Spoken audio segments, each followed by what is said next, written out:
महाराष्ट्र में आई एक तरफा विधानसभा चुनाव रिजल्ट के बाद अब पूरी खींचतान महायुति के भीतर है। सीएम एकनाथ शिंदे अपनी कुर्सी छोड़ना नहीं चाहते हैं। वे अपनी कुर्सी बचाए रखने के लिए कई तरह के फॉर्मूले की बात कर रहे हैं। अब उनकी पार्टी की तरफ से बिहार मॉडल की बात कही जा रही है। बिहार में भाजपा और जदयू की सरकार है। जदयू के पास भाजपा की तुलना में काफी कम सीटें हैं, लेकिन सीएम नीतीश कुमार ही हैं।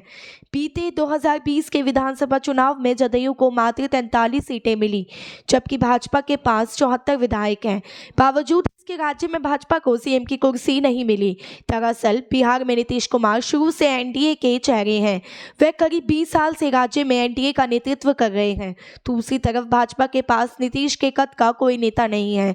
बिहार में नीतीश की अपनी छवि है। बिहार में नीतीश कुमार को भाजपा के लिए किनारे करना आसान नहीं है। कम संख्या बल होने के बावजूद उनके सीएम की कुर्सी पर बैठने के पीछे उनकी अपनी राजनीति है। नीतीश राज्य में भाजपा के साथ साथ राजद के समर्थन से सरकार चला चुके हैं। वह 2015 के बाद 2 बार राजद के समर्थन से सरकार बना चुके हैं। ऐसे में भाजपा के सामने ये दुविधा रहती है कि अगर नीतीश कुमार को किनारे करने की कोशिश की गई तो वे राजद के साथ मिल जाएंगे और फिर राज्य की सत्ता एनडीए के हाथ से फिसल जाएगी। लेकिन महाराष्ट्र की राजनीति बिहार से बिल्कुल अलग है। इस विधानसभा चुनाव के रिजल्ट में भाजपा इतनी बड़ी पार्टी बन गई है कि वह शिंदे की शिवसेना के बगैर ही आसानी से सरकार बना लेगी। दूसरी बात यह कि महाराष्ट्र में भाजपा के पास एकनाथ शिंदे की नहीं, अजित पवार भी है। अजित पवार की एनसीपी को इस चुनाव में 42 सीटें मिली हैं।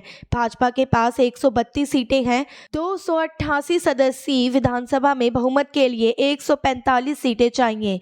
ऐसे में भाजपा और अजित पवार का ही संख्या बल 174 की हो जाता है। जून 2022 में शिवसेना के 2 फाड़ होने के बाद भाजपा ने करीब 40 विधायकों वाले शिंदे गुट को सीएम की कुर्सी दे दी, जबकि भाजपा के पास उस वक्त 105 सीटें थी।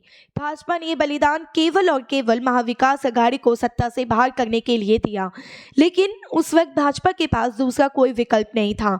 लेकिन उसके कुछ ही समय बाद अजित पवार ने एनसीपी को 2 फाड़ कर दिया। वह करीब 40 विधायकों के साथ भाजपा के साथ हो लिए।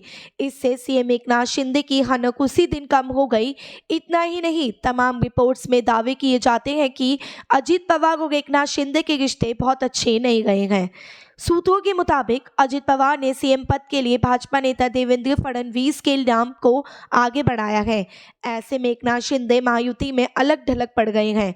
अगर उन्हें सीएम नहीं बनाया जाता है तो ये सवाल उठेगा कि भाजपा ने जरूरत के समय उनका इस्तेमाल किया और अब काम निकल गया तो उनको किनारे करने की कोशिश की जा रही है।